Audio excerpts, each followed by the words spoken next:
Bonjour cher public et bienvenue à votre émission Urgence Santé. Aujourd'hui, nous aborderons la question de la radiologie interventionnelle. Est-ce que vous pouvez vous présenter à notre public? Bien volontiers. Je suis Mbaye Aouré Barak Boukar, médecin de son état, radiologue. Qu'est-ce que la radiologie? Merci Madame Hawa pour cette opportunité. Surtout merci à votre chaîne.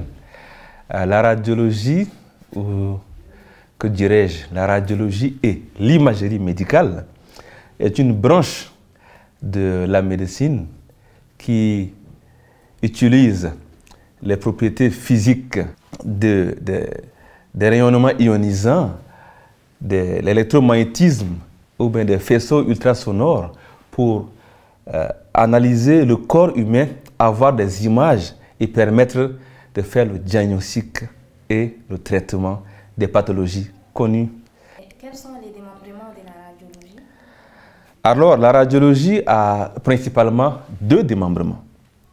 La radiologie diagnostique, c'est ce que beaucoup de nos collègues le font. Ça veut dire, tu viens, quelqu'un te fait la radio. Quand tu fais accident, tu fais la radiographie. D'accord? Quand tu es enceinte, on fait l'échographie pour voir si tu es enceinte, l'enfant a quel sexe, tout ça là. C'est toujours l'imagerie, l'échographie, ça. Quand tu as fait un accident, ils vont faire scanner, c'est la radiologie, ou bien faire l'IRM. L'ensemble de ces éléments que je vais citer là font partie de ce qu'on appelle la radiologie diagnostique. Mais à côté, il y a aussi ce qu'on appelle la radiologie interventionnelle.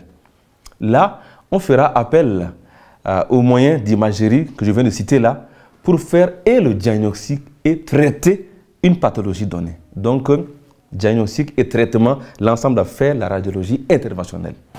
D'accord. Docteur, pouvez-vous nous dire pourquoi avoir choisi la radiologie interventionnelle?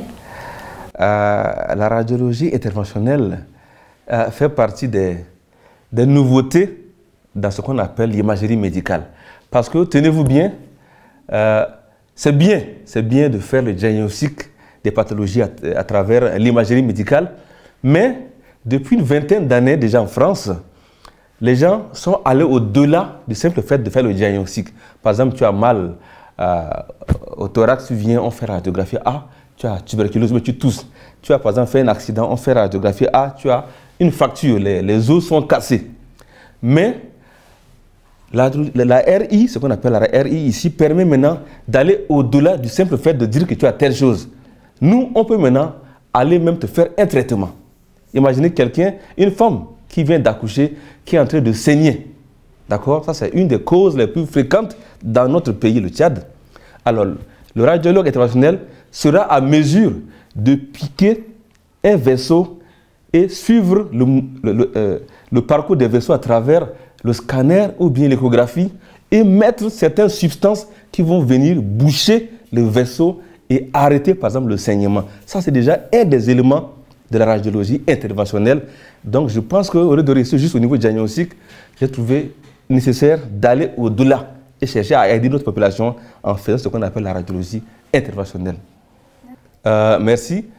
La radiologie interventionnelle est à un état assez embryonnaire en Afrique, au sud du Sahara. Moi, j'ai été formé en radiologie générale au Togo, que ce soit au Cameroun, que ce soit au Burkina, en Côte d'Ivoire, au Sénégal. Cet aspect de la radiologie est encore très embryonnaire. Les Maghrébins en font un peu, c'est beaucoup plus en Europe, en Asie et en Amérique. Du coup, pour nous qui sommes au sud du Sahara, c'est difficile d'y avoir accès. Mais Dieu merci, entre l'université d'Aix-Marseille, là où moi je travaille, au CHU de la Timone, c'est le lieu de salut, mes maîtres, le professeur Vincent Vidal, à travers la coopération entre le Tchad et Marseille, nous avons l'opportunité d'aller à Marseille, dans l'un des plus grands CHU de la France, qu'on appelle le CHU de la Timone, pour se faire former rien que dans le domaine de la radiologie interventionnelle, à travers le projet Faire Embo, qui est quoi? C'est faire l'embolisation de façon équitable. L'embolisation, c'est quoi? C'est le fait de mettre des substances dans un vaisseau pour le boucher, pour empêcher que le sang coule effectivement. Là, c'est ce que nous essayons de faire. Donc, par exemple, bien avant moi, il y a Dr Amandine Banata qui a été également formée à Marseille. Elle a fait 2 ans là-bas. Donc, elle est la première RI au Tchad et moi je suis le second en cours de formation. Donc nous sommes deux. Au Tchad, nous avons une dizaine de radiologues et nous ne sommes que deux à faire la RI. Il y a des pays qui n'en ont pas carrément. Donc le terrain est vierge encore. D'accord, docteur. Quels sont les principes de la radiologie interventionnelle? Donc, comme je venais de le dire, un radiologue interventionnel est avant tout un radiologue diagnostic d'abord.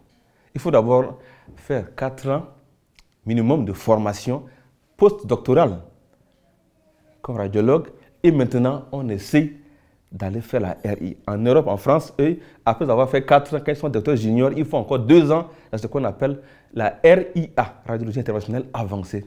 Et après ça, ils sortent CCA et autres. Mais chez nous, en Afrique, on est d'abord généraliste, après on fait la spécialité pour être radiologue, et maintenant on va essayer de faire former en RI. Et donc le principe c'est quoi? On va se baser sur les éléments de l'imagerie diagnostique, ça veut dire l'échographie, la radiographie, le scanner ou l'IRM. On va les coupler et à ce que d'abord on appelle la RI percutanée. Là, ce sera essentiellement les biopsies. Par exemple, quelqu'un qui a une boule au niveau du sein, par exemple, chez les femmes, il faut aller piquer cette boule-là et l'envoyer au laboratoire pour voir est-ce que c'est un cancer ou non.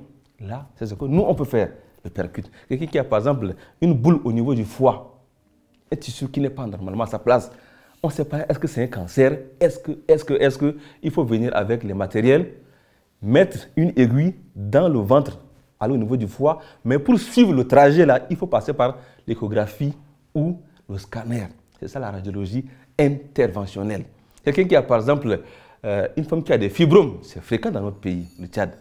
Donc pour aller au niveau de l'utérus et boucher les vaisseaux qui alimentent ces fibromes là pour qu'ils ne continuent pas à grossir, on va piquer un vaisseau par exemple au niveau de plis de laine, au niveau de la cuisse là, on pique un vaisseau, on va mettre un tube et on suit le tube là, à travers une table qu'on appelle une table d'angiographie. On suit le trajet et on va tomber sur les vaisseaux, ou bien les vaisseaux qui alimentent les fibromes là. Et on met des substances pour bloquer, pour obstruer les vaisseaux là. Donc les fibromes ne seront plus alimentés et il va régresser. Ou encore, quelqu'un qui veut aller opérer, un chirurgien qui veut opérer et il sait qu'il va avoir beaucoup de saignements avant d'opérer, il dit bon, il vient d'abord chez mon collègue, le radiologue interventionnel, qui va d'abord faire quoi?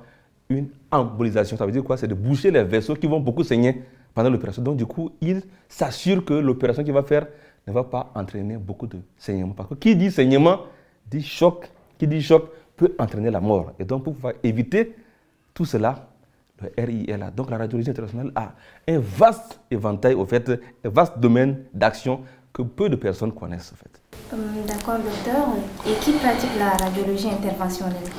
Oui, comme je viens de le dire, la radiologie interventionnelle est pratiquée par un médecin qui est d'abord spécialisé en radiologie et qui va maintenant se faire former spécialement dans la radiologie interventionnelle.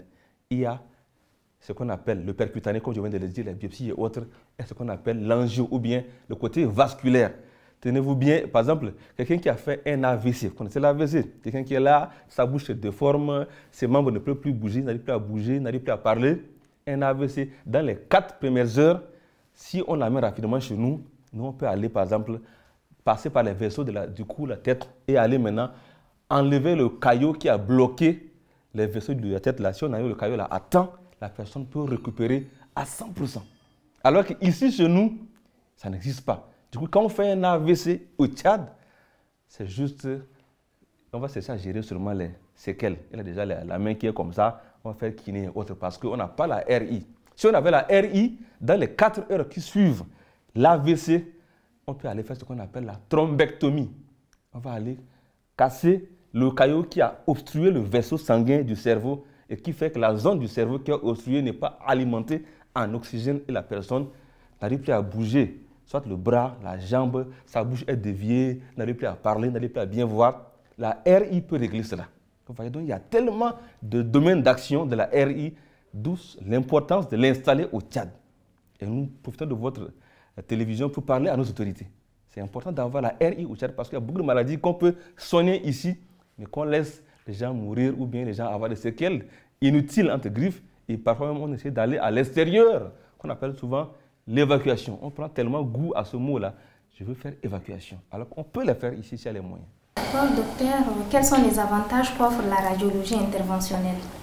La radiologie interventionnelle offre un large éventail d'avantages. Déjà, je ne ferai pas une comparaison avec la chirurgie. Mes collègues chirurgiens, soyez rassurés, votre place est là. Nous ne venons pas pour prendre votre place. Mais nous, on ne va pas venir déchirer quelqu'un pour faire un geste. On va juste piquer dans un vaisseau. Dès qu'on pique, on prend l'échographie, on repère le vaisseau, on pique. Dès qu'on pique, on est dans le vaisseau, on met nos tubes, nos tuyaux, et puis on navigue dans les vaisseaux. Du coup, en termes d'actes invasifs, nous on est réduit. Nous, quand on fait l'acte, tu ne vas pas rester à l'hôpital pendant une semaine ou autre. On te fait l'acte aujourd'hui, on te garde 4 heures, 5 heures, s'il n'y a rien, tu rentres. Il y a déjà un court temps d'hospitalisation. La douleur est minime. D'accord? Le risque d'infection est très minime parce qu'il n'y aura pas de pansement à faire, il n'y aura pas tel à faire. Puis c'est juste une petite piqûre. Dès qu'on finit le geste, on comprime. Là où on a piqué, et dès que le sang ne coule plus, on fait un pansement et généralement le soir, ça passe. Donc, il y a assez d'avantages de la RI. Mais comme tout geste médical, il n'est pas anodin. Il y a forcément quelques inconvénients, mais qui sont minimes.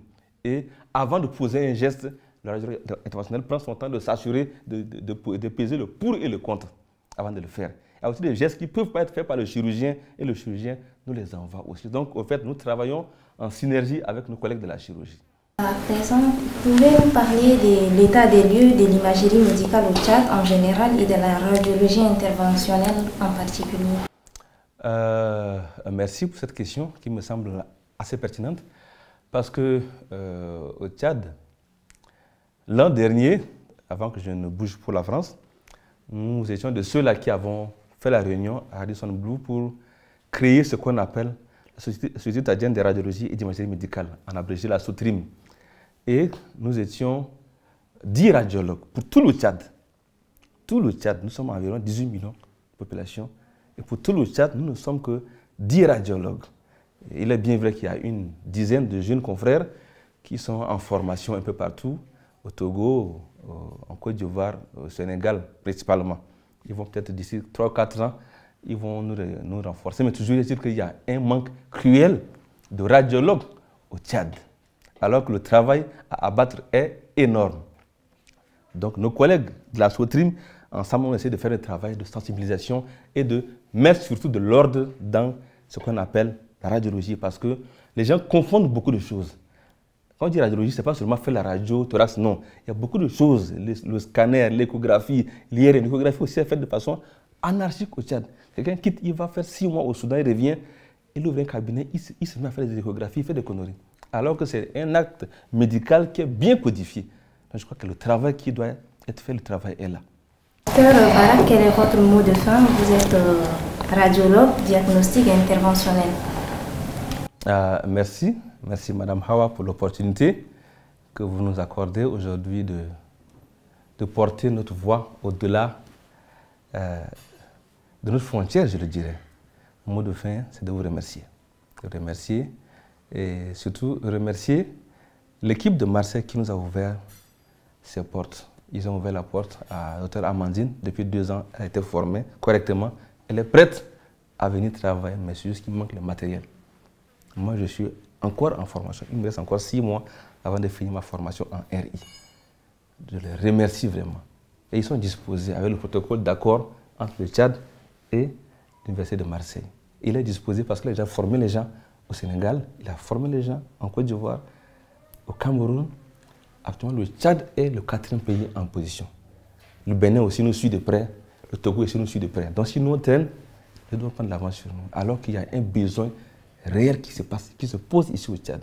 Rien que les femmes qui meurent pendant l'accouchement, avec les saignements, l'hémorragie de délivrance, on peut facilement maîtriser cela en allant dans le vaisseau, boucher le vaisseau. Rien que quelqu'un qui a une tumeur, on dit, ah, on a fait un truc, oui, tu n'as pas de cancer, c'est rassurant. Ah, tu as un cancer, il faut traiter. Le RI peut aussi traiter. Ça, il faut que vous le sachiez. Nous, on traite. On traite de plusieurs manières. Donc, c'est une spécialité qui a sa place dans notre pays. Et j'invite tous ceux qui ont la bonne volonté de nous aider à se joindre à nous. Nous sommes disposés à les recevoir. Merci beaucoup. Cher public, merci de nous avoir suivis. Rendez-vous au prochain numéro. Bye.